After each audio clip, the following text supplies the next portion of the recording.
সবাই ঘরে বসে এগুলো দেখছে। মাদকটাকে সহজ করে দেওয়া হচ্ছে, সবাই এখন এদিকে ছুটছে। রিবা ছড়িয়ে দেওয়া হচ্ছে, সবাই সুদ খাচ্ছে। মানে মুসলিম উম্মাকে ধ্বংস করার জন্য চতুর্দিক থেকে তারা কিন্তু আক্রমণ করেছে।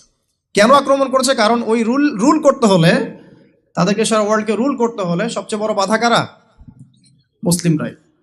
এই কারণেই সুদূর প্রসারী নীল নকশা একে প্রায় 100-200 বছরের প্ল্যান করে তারা এই কাজগুলো করেছে, যে কাজগুলোতে তারা প্রায় 80-90% সফল।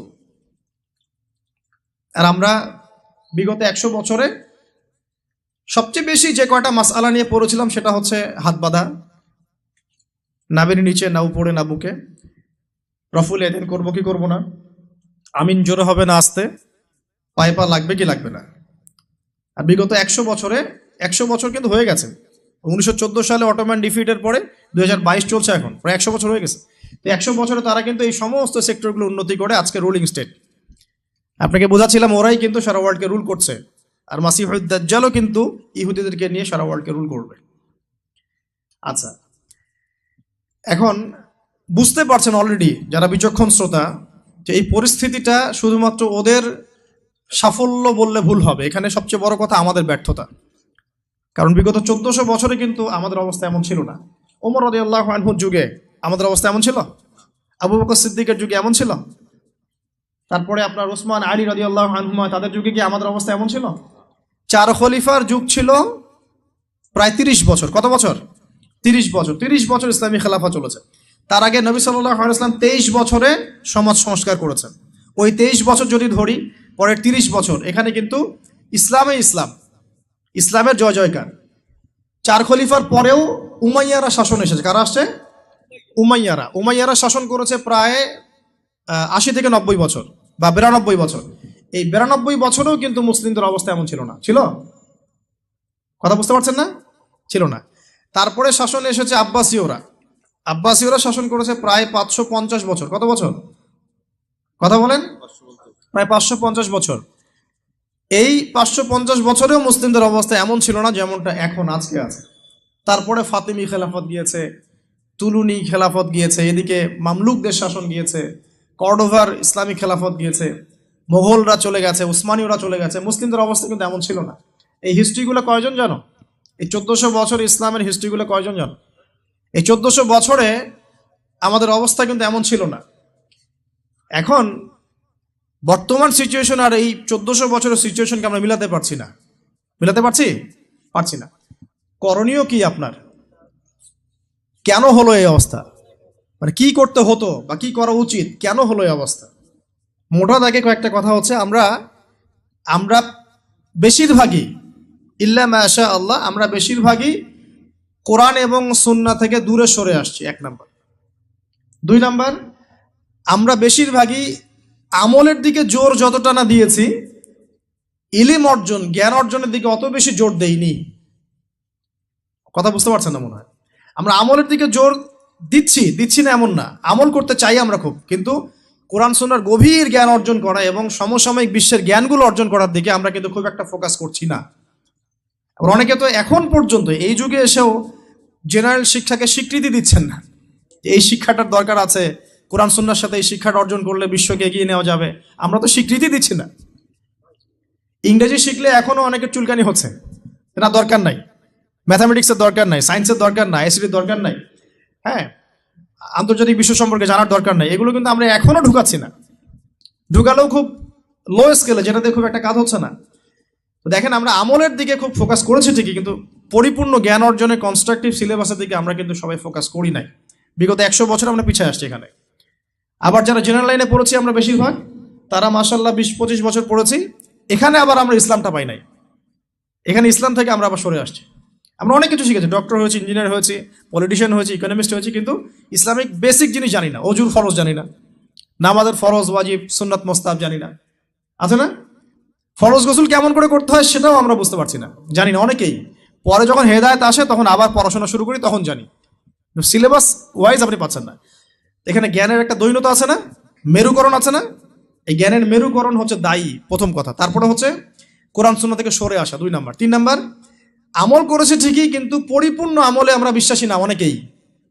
হ্যাঁ, যে আমলগুলো করলে কোনো সমস্যা হয় না সেগুলো করছি ঠিকই, যে আমলগুলো করলে সমস্যা হবে সেগুলো আবার করতে চাই না। কিরকম? নামাজ পড়লে কোনো সমস্যা নাই, আপনি নামাজ পড়বেন, তাসবিহ তাহলিল করবেন, হ্যাঁ আপনি সময় লাগাবেন, ওকে ফাইন। কিন্তু সুদ নিয়ে কথা বললে বা সুদের এগেনস্টে কিছু করলে প্রবলেম, আপনি পড়তে যাচ্ছেন না। ওটা নিয়ে লেকচার দিলে আপনার চাকরি থাকবে না, আপনার ওই ইমামতি থাকবে না। হ্যাঁ, আপনি স্টেজে উঠছেন, মাহফিল কমিটি কানে কানে বলে দিচ্ছে যে এখানে ভাই অনেক সুদখোর আছে, সুদ নিয়ে কথা বলা যাবে না, এখানে ভাই অমুক আছে ভাই, এগুলো নিয়ে কথা বলা যাবে না। হ্যাঁ, আমাদের মাহফিলে যিনি দান করেছেন উনি আবার অনেক বড় তামাকের ব্যবসায়ী, তামাক নিয়ে কথা বলেন না, যাই বলেন। এই যে পরিপূর্ণ যে আমল, মানে ইসলামের পরিপূর্ণতা আমি আমল করব, পারি না পারি আগে বিশ্বাস তো করবো যে হ্যাঁ পরিপূর্ণটাই ইসলাম। এখন পারছি না সেটা আলাদা বিষয়। এখান থেকে আমরা অনেকে সরে আসছি। আর কি দেখেন, আমরা কিন্তু আদর্শ পরিবারটা গড়তে অনেকে ব্যর্থ হয়েছি। 4 নাম্বার 5 নাম্বার, পরিবারের একজন নামাজ পড়ে, বাকিরা পর্দা নাই, নামাজ নাই, খেয়ালও নাই আমাদের অনেকটা। আবার দেখবেন আমাদের মা বোনদের পর্দা শিথিলতা করে দিয়েছি আমরা, সব জায়গায় উন্মুক্ত হয়ে ঘুরছে। তার চেয়ে বড় কথা, আমরা কিন্তু অনেকে আবার হারাম রিজিকে ঢুকে গেছি। রিজিকের ক্ষেত্রে আমরা হালাল হারামে পরোয়া করছি না, সুদ ঘুষ জেনা ব্যভিচার সবখানেই আছি আমরা, দুর্নীতি সব জায়গায় আছে। তো এই আর কি কারণ। সবচেয়ে বড় কথা, ইউনাইটেড নেশনসটা, মানে আমাদের মুসলিম উম্মার ইউনিটিটা নষ্ট হয়ে গেছে। সবাই বাহ্যিকভাবে যদি বলি আমরা সবাই ভাই ভাই, কিন্তু আপোষে আমরা আসলে হিংসাত্মক মনোভাব মানে পোষণ করছি, বোধ পলিটিক্যালি এবং ধর্মতাত্ত্বিকভাবেও। দেখবেন এই যে সিজন আসবে, ইলেকশনের সিজন, নিজের ভাই, আপন ভাই ভাই মারামারি করবে। দেখবেন উভয় মুসলিম, ওই ভাই মুসলিম, এক্স, এই ভাই ওয়াই, এও মুসলিম, এক্স ওয়াই মারামারি করে, দুজনে মুসলিম। দুনিয়ার জন্য, দুনিয়ার একটা ক্ষমতার জন্য উভয় ভাই ডেমোক্রেটিক পদ্ধতি থেকে মারামারি করে জীবন শেষ। অথচ দুইজনই আমার ভাই, দুইজন মরলে জানাজা পড়বো, তাই না? দুইজনই মুসলিম, আমরা চাবো দুজনে জান্নাতে যাক।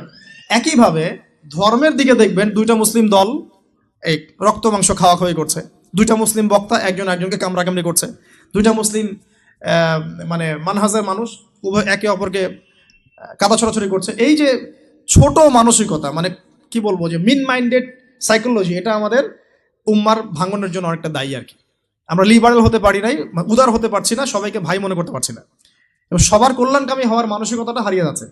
এই জিনিসগুলো আমাদের পিছিয়ে পড়ার অন্যতম কারণ হয়ে দাঁড়িয়েছিল আর কি। আর পলিটিক্যাল ইস্যুগুলো তো বাদ, কারণ আমরা তো ওই লেভেলে যাই নাই।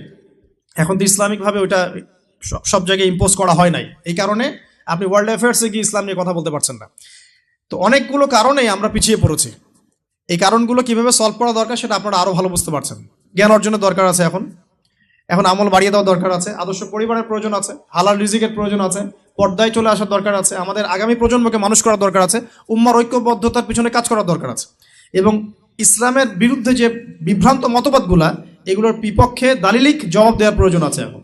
তো এভাবে কিন্তু আমরা আবারও ওই নতুন জায়গায় আসতে পারবো ইনশাল্লাহ। আমি হতাশাবাদীদের অন্তর্ভুক্ত নই আমি ব্যক্তিগতভাবে, এবং এই উম্মা কখনো হতাশ হবে না ইনশাল্লাহ। কারণ নবী সাল্লাল্লাহু আলাইহি ওয়াসাল্লাম মাত্র 23 বছরের মধ্যে যদি আইয়ামে জাহিলিয়াতকে পরিবর্তন করে ফেলতে পারেন, তাহলে সেই আল্লাহ যদি জীবিত থাকেন, সেই নবীর সুন্নাহ যদি জীবিত থাকে, এবং সেই কোরআন যদি আমাদের হাতে থাকে, আজকেও সম্ভব সারা ওয়ার্ল্ডের প্রেক্ষাপট পরিবর্তন করা। আমরা বড় স্বপ্ন দেখতে চাই, ছোট স্বপ্ন দেখবেন কেন, বড় স্বপ্ন দেখবেন। এই স্বপ্নের উপর দাঁড়িয়েই তো ইনশাআল্লাহ ইমাম মাহদী এই বিশ্বে ইসলাম প্রতিষ্ঠা করবেন না? তিনি কেমন করে করবেন? তিনি তো একা, কেমন করে করবেন? নিঃসন্দেহে তার কিছু মানুষ থাকবে যারা তার মতো করে চিন্তা করে, যারা পরিপূর্ণ ইসলাম পালনে নিজেকে উৎসর্গ করতেও প্রস্তুত থাকবে। এমন তো কিছু মানুষ তিনি নিয়ে আসবেন, তিনি তো পারবেন। ঈসা ইবনে মারিয়াম তো আসবেন, আমি বললাম 10টা আলামত, তার মধ্যে একটা হচ্ছে ঈসা ইবনে মারিয়াম আসবেন, এবং তিনি এই জুলুমের ভিত্তিটা উপড়ে ফেলবেন। এটা কি এমনি এমনি হবে? অনেক ত্যাগ হবে, অনেক তিতিক্ষা হবে, অনেক পরিশ্রম হবে। হ্যাঁ, তাদের ইফোর্ট থাকবে, সারা বিশ্বের মধ্যে ইসলামটা আল্লাহ যাদেরকে পছন্দ করবেন তাদের মধ্যে দিয়ে ছড়িয়ে দিবেন। একবার না একবার কিন্তু এটা হবেই। আমরা জানি আসন্ন সময়গুলো তাদের বিশ্বকে ডমিনেট করার সময়, কিন্তু তারপরে একটা যুগ আসবে যেই যুগে ইসলামের সোনালী সকাল কিন্তু আবারও দেখা যাবে ইনশাআল্লাহ। এখন কনক্লুশনে আসার আগে আমি জাস্ট কয়েকটা পয়েন্ট বলে শেষ করে দিই, যে এই যে দাজ্জালের সারা বিশ্বকে শাসন করার ব্যাপারটা, এর সাথে সম্পর্কিত একটা বিষয় হচ্ছে মুসলিম উম্মার মধ্যে ভ্রান্ত কিছু মতবাদ ছড়িয়ে দেয়া।